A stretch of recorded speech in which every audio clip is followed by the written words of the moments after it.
In 2020, a discussion appeared on Reddit's found footage community where a user asked an interesting question. Had anyone ever come across a so-called found footage video that might actually be genuine? They explained that they had spent time digging through random uploads on YouTube, hoping to find something truly convincing, but nothing stood out. Eventually, they made a post asking whether they had overlooked anything worth seeing. Initially, the thread barely gained attention, collecting only around 16 upvotes. Then, nearly 2 years later, a user named That Horsehead Guy left a strange response. Instead of continuing the conversation about online videos, they shifted the topic toward physical media. They brought up VHS tapes and asked whether anyone had ever encountered something disturbing recorded on that format. Not long afterward, they hinted they had something relevant to share and eventually posted a YouTube link. Later, one person admitted they regretted clicking it. The link led to a tiny YouTube channel with almost no audience. At the time, it had only 5 uploads and roughly 108 subscribers. Among those videos, one stood out immediately because of how disturbing it was. The person telling this story says they had never heard of either the Reddit discussion or the YouTube channel before, and after seeing it, they almost wish that had remained the case. The description beneath the video provides a little background. Once the footage starts, a man can be seen preparing for what appears to be some kind of game. Several dolls are arranged around him. At one point, the man opens a drawer and pulls out a handheld game system featuring a game called Blackjack 21. After that, things begin making more sense. February 13, 2001, and my dolls have got a Valentine's present for me. Every time I lose, I get my bad. This one, where is it? He hit. He hit. See, I went over 21. I would get on my back. Come on. By golly, you're going to get it right down your. You put 3 belts around your shirt now. I don't want you to run out of your shirt. As he continues, it becomes clear that the game follows a specific set of rules. Every time he exceeds the score limit, he uses the contents of the buckets on himself. Because of what follows, these sections are usually heavily censored whenever clips are shown. Returning to the Reddit thread reveals additional information. When someone later asked That Horsehead Guy exactly what the footage was, they described it as a form of art, though they acknowledged it was unsettling and rough in execution. They also claimed the footage originated from a VHS tape titled Golden Afternoon, with a label addressed to someone named David. According to them, there had originally been far more material, but over time, much of it had been deliberately destroyed by people who had viewed it. In the surviving footage, the man explains his game's rules in detail, talks about what each doll represents, and describes why everything has been arranged the way it is. He also shows the quantity of the mysterious substance he possesses. Whatever this project was, it's obvious a considerable amount of effort, preparation, and planning went into it. The narrator suggests what we're seeing may either be some sort of intense personal obsession or perhaps a form of performance art. They also note that the man might have developmental difficulties, potentially explaining aspects of his behavior. Whether any of it is genuine remains uncertain. Still, both the channel and the footage itself leave behind an incredibly unsettling feeling, whether it's art, a staged project, or something else entirely. An anonymous uploader posted several disturbing videos to a YouTube channel called Dark Parallels and then seemingly vanished from the internet altogether. The account contains only 5 videos, but with each upload, the situation becomes progressively more unsettling. The first video carries the title First Paranormal Experience. In its description, the uploader says they had experienced a series of strange incidents that eventually convinced them to leave their home. Later, they returned to collect some belongings and decided to record the visit. That's where the story starts.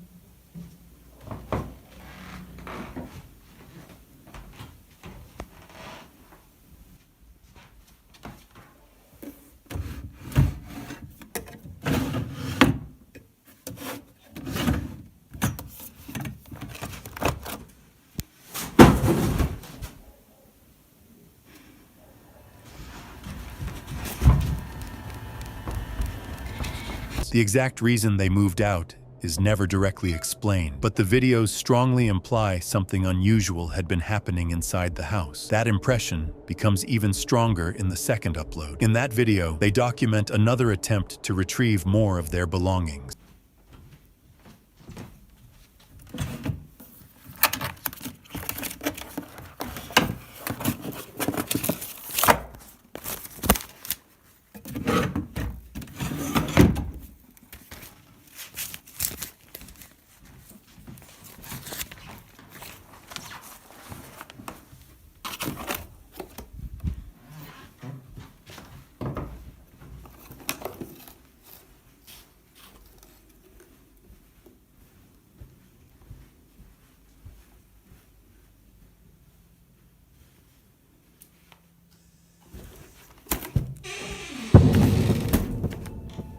Almost immediately, something feels wrong. It seems as though someone, or something, is standing behind the door. Not long after, a third video appears, following a phone call from a neighbor reporting odd sounds coming from the house. The uploader returns to inspect the property. Initially, they try convincing themselves that an animal might be responsible. Very quickly, that explanation begins to fall apart. The sounds don't seem natural. Determined to finally figure out where the noises are coming from,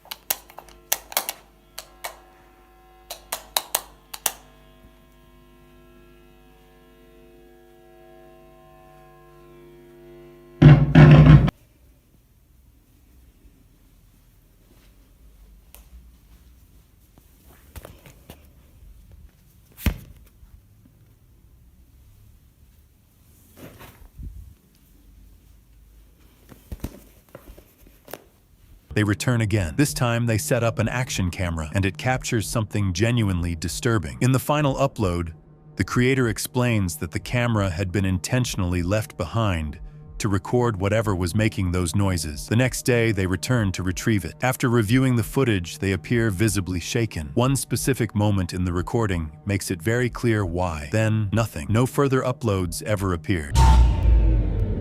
Back in 2001, a video surfaced from Redlands, California that allegedly showed a demonic-looking figure. The footage had been recorded inside a location called Barton Villa, a building that remains a historic site even today. Although this happened before YouTube existed, the recording still spread rapidly and gained significant attention. The footage runs for roughly 20 minutes and follows a group of friends exploring the abandoned Barton mansion, which at that time sat empty and in poor condition. At first, everything seems fairly normal. They wander around the outside of the property, and once night arrives, they decide to head inside. Up until then, aside from the unsettling atmosphere, nothing particularly unusual happens. Then things suddenly change. After making their way upstairs to the second floor, they notice something that they later describe as a demonic figure.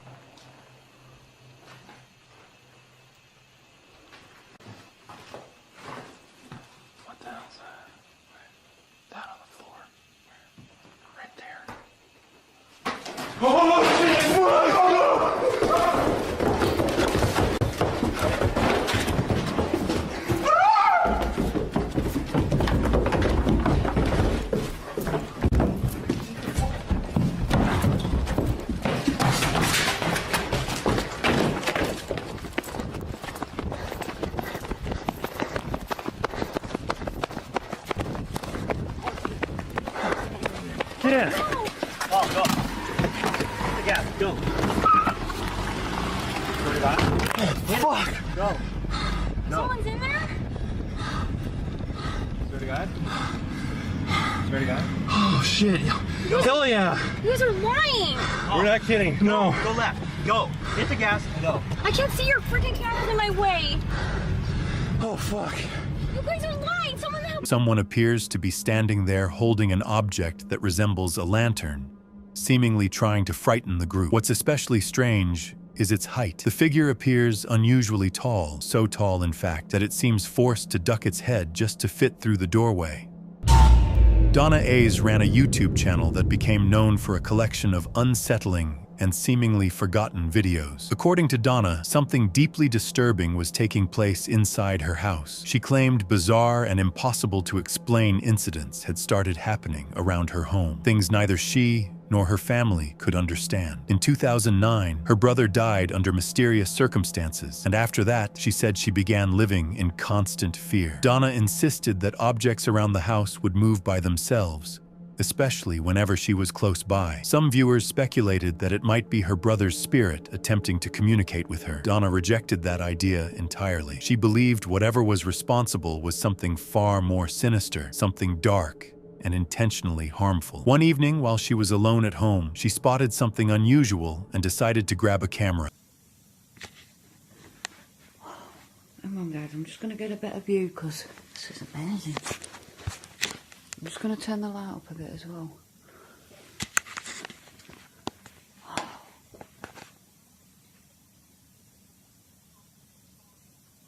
If that's you, please move it again.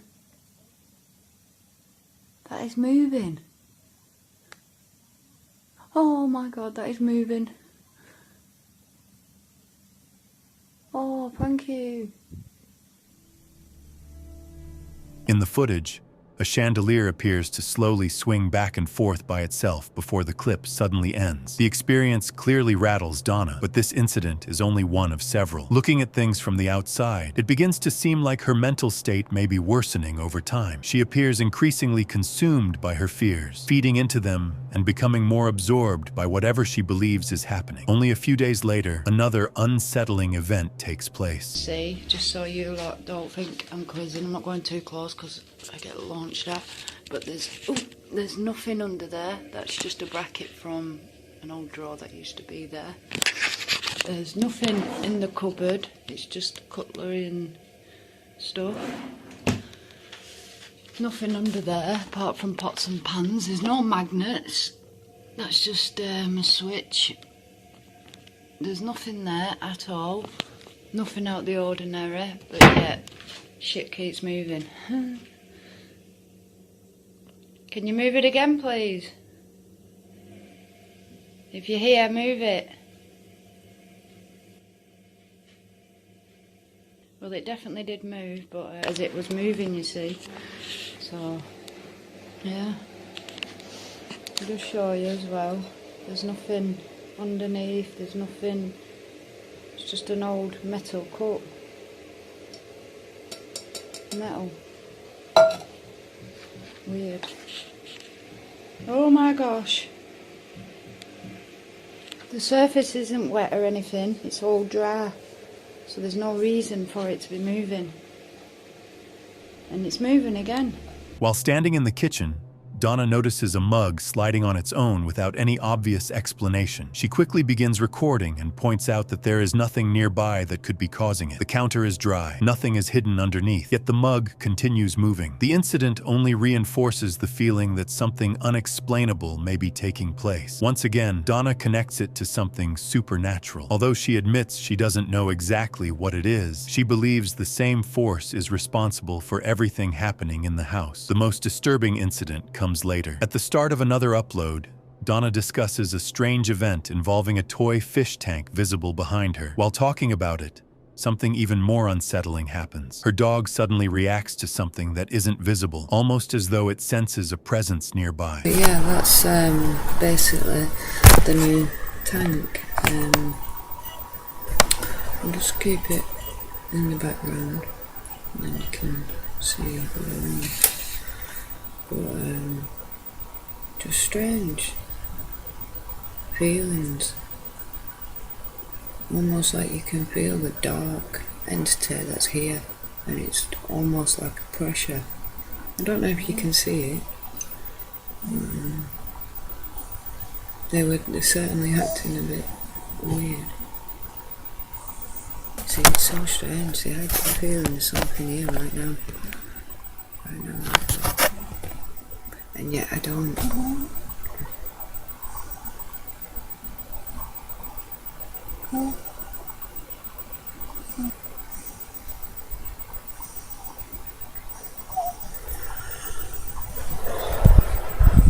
No one here.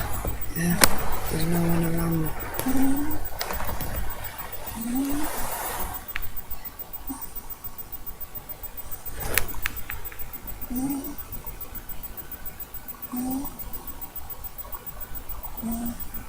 Maybe you guys are seeing that. It's bringing tears to my eyes. Because no one gets it.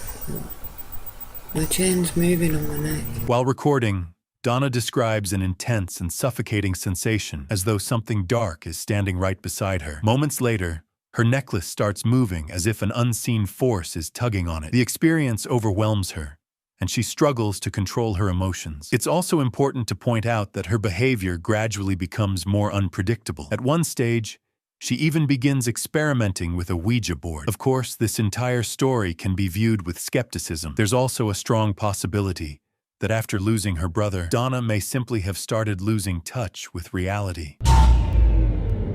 In 2010, a YouTube account known as Boo731 appeared online. At first, nothing about it seemed unusual. The channel's earliest upload was fairly innocent, with the creator simply showing a Halloween costume he had made himself. It looked like the page was intended to function as a personal vlog, where he could share videos related to his interests and hobbies. Then, the upload suddenly stopped. For nearly a year, the channel remained inactive, but when new content finally appeared, the tone had shifted dramatically. He returned with a disturbing upload titled, My Stalker. The video begins in a parking lot at an undisclosed location. Text on screen explains that the creator has been dealing with an uncomfortable and stressful situation.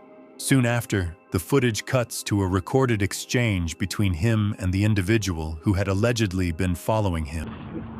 You followed me to my car a lot. How does that not make me uncomfortable?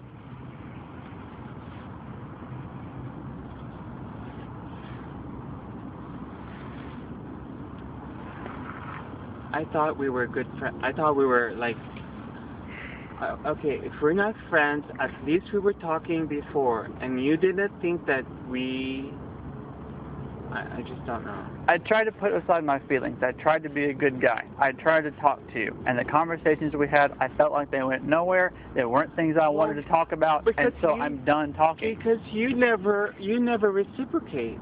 There's nothing interesting that you had to talk about. Well, reciprocate and ask me questions. And I'm not interested. I was never interested. Why? Because I don't like you. Why can't you expand your cultural diversity and just, like... Cultural diversity? Why don't you expand your friendships? Not just more than, have you know any Filipino? Yes, I went to school with one, yes. Okay. I know a Filipino, I know a gay guy. Okay. My cultural diversity is pretty expansive. Okay, so with that in mind, why don't you give me a chance? I can. Because I'm not giving you a chance because you're Filipino. No. Why don't you give me a chance? Not being a... You being a Filipino doesn't have anything to do with it. You being gay doesn't have anything to do with it. I don't care. I just don't like your presence. You make me uncomfortable. A Filipino friend doesn't make me uncomfortable. My gay friend doesn't make me uncomfortable. Well, tell me, what makes them not make you uncomfortable? The fact that we started having conversations and that we liked each other and that we were friends. We started having conversations, you and I didn't really get the vibe. I didn't really feel like we could be friends. Why? Because I don't like you because you made me uncomfortable from day one. Why did you just... Well, did you just want me not to talk before? I was fine with you not talking before, yes. Well, how could you develop friendships like that? See, for people who doesn't make me uncomfortable right off the bat. The thing is, I want to develop friendships with people that I don't know, and I've met you, and I think that we, we can be acquaintance. I can say hello once in a while. Yes, but following me to my car is not saying hello once in a while. Following me from train to train as I get off to try and avoid you is not saying hello once in a while. Well, I can't help it. It's creepy. What makes you... I don't want you to feel that way. Look, if the situation was I was a girl and you were a guy following around, there would be police all over this place. You would be in jail. Do you think that's true? I know. Okay, so the situation is you're following me, whether I'm a girl or a guy. You're following me from train car to my car. It's the same thing. But I can't help myself not following you. For some reason, I can't. Adam, I can't. I don't. How about you try? You try real hard. How? Not follow me. Just walk to your car. Don't walk to my car. Don't try and have a conversation with me from all the way from the train to my car with me not saying a damn word. Maybe get the hint that I don't want to talk to you. I won't bother you anymore talking to you. But I will say hi to you once in a while. Okay. From the conversation, it's obvious that the person following him is desperately trying to create some kind of relationship, repeatedly pushing interaction despite clear rejection. Meanwhile, the creator directly says he feels uncomfortable and wants distance. Not long after, another video is uploaded, seemingly as evidence documenting what was happening.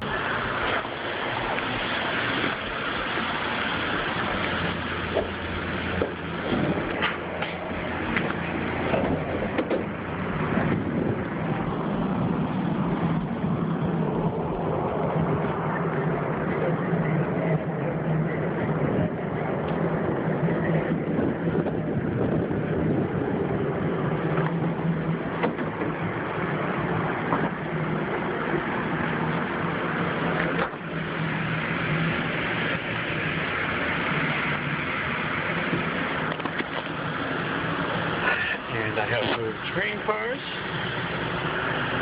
And what do we see?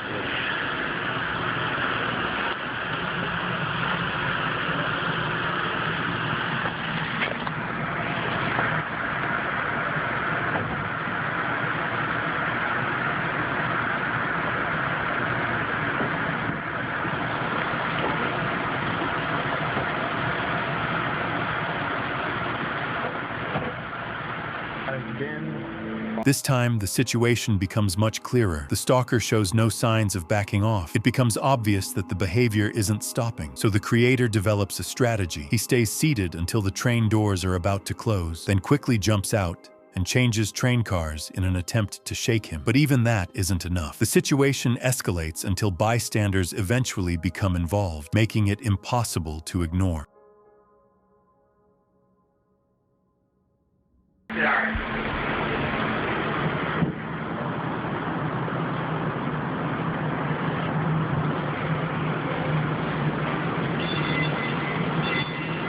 Stay on the train track. Yeah, that's good. Get on. Stay on. Gerard, stay on the fucking train. Stop following me. Sit down and stop following me.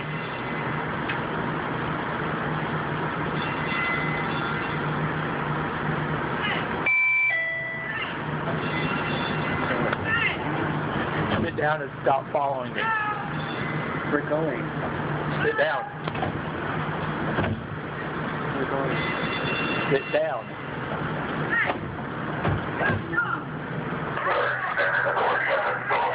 Can you get him to stop following me, please? Okay, somebody to get off the train and somebody to stay on. Why are you following him? I don't know. Okay, do you want to wait for the next train? You holding the train up. Step off for a second, sir. I'll go. Well, come up here.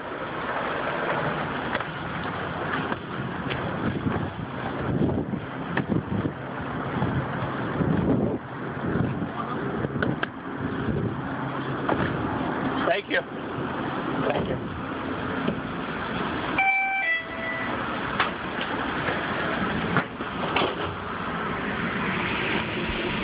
And serious? Video eventually, the creator reports everything to the police. According to a later update involving law enforcement, appears to have solved the problem. He later explained that the recordings were actually made back in 2011, and sometime after police stepped in, the stalker vanished completely. Apparently, the message finally got through. He also mentioned there were additional unsettling encounters that never made it into the videos, though thankfully none of them led to physical harm. After that, the channel went silent and was never updated again. Still, the story has a relatively fortunate ending. He escaped the situation unharmed. At the same time, It's a disturbing reminder that scenarios like this aren't just internet horror stories, they happen in real life. Another unsettling case comes from a traveling salesman who documented a bizarre experience during a business trip overseas. The footage later appeared on a YouTube channel called Fourth Wall. According to him, COVID restrictions required him to isolate for 7 days. During that quarantine period, he stayed alone in a hotel room with no contact with anyone else. By the second day, however, things started to feel wrong. That evening, while video chatting with a friend, he suddenly heard a knock at his door. He checked outside, but nobody was there.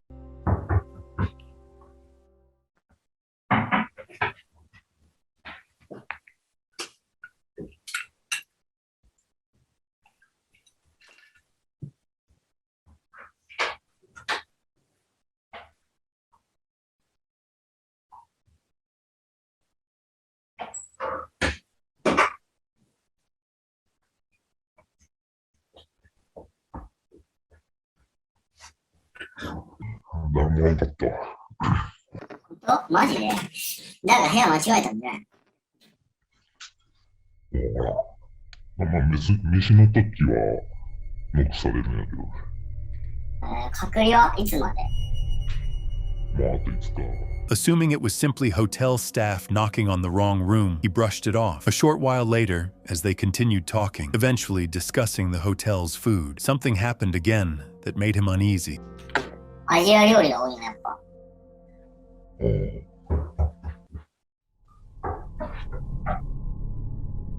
また聞こえたね。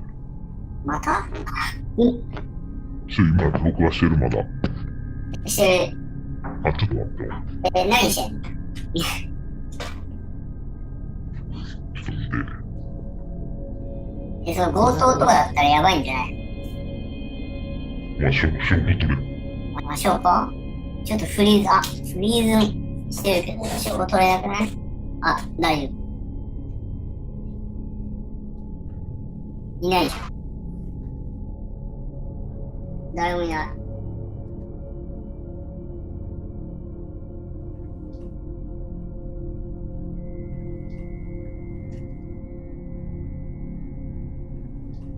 誰もいないし。おう。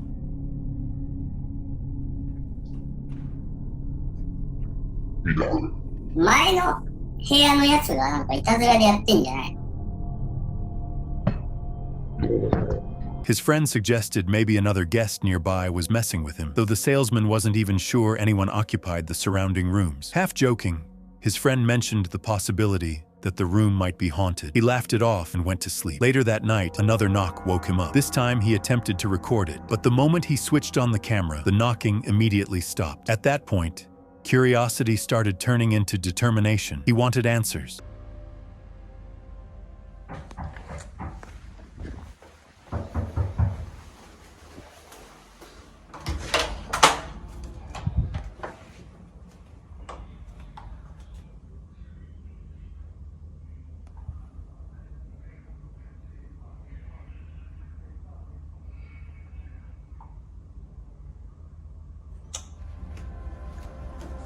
The next day, he waited for it to happen again. Eventually, the knocking returned. He rushed to the door immediately, but once again, nobody was outside. He checked both ends of the hallway, completely empty. That was when he began questioning himself, but things continued getting stranger. The following night, it happened again, except this time it felt far more disturbing.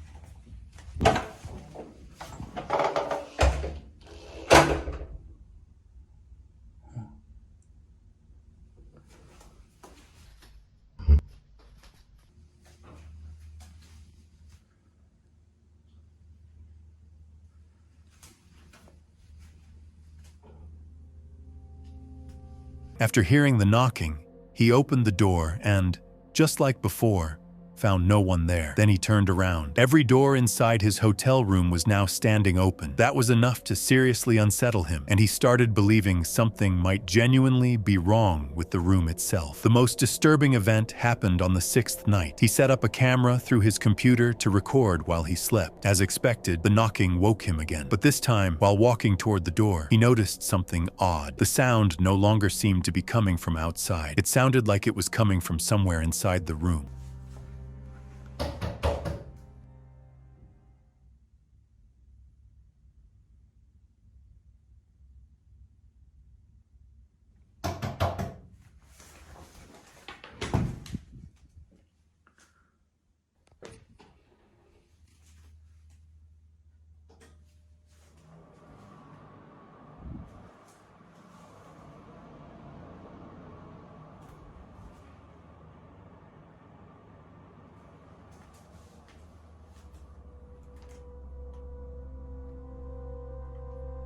He still checked the hallway, but once again, there was nobody there. At that point, he became convinced whatever was happening couldn't be explained normally. Fortunately, he had placed a second camera in the room, one that caught something he hadn't noticed. While he was in the bathroom, a bottle sitting inside the room slowly shifted by itself, before eventually sliding off the surface. That only made the situation even more confusing. Thankfully, his quarantine period was nearly finished. He checked out the following day. Even now, he says he still has no reasonable explanation for what happened in that hotel room. He leans toward believing it may have been haunted, though he admits he isn't completely certain. As with many videos like these, it's difficult to know whether the footage was staged or captured something truly unexplainable. Ultimately, that's left for you to decide.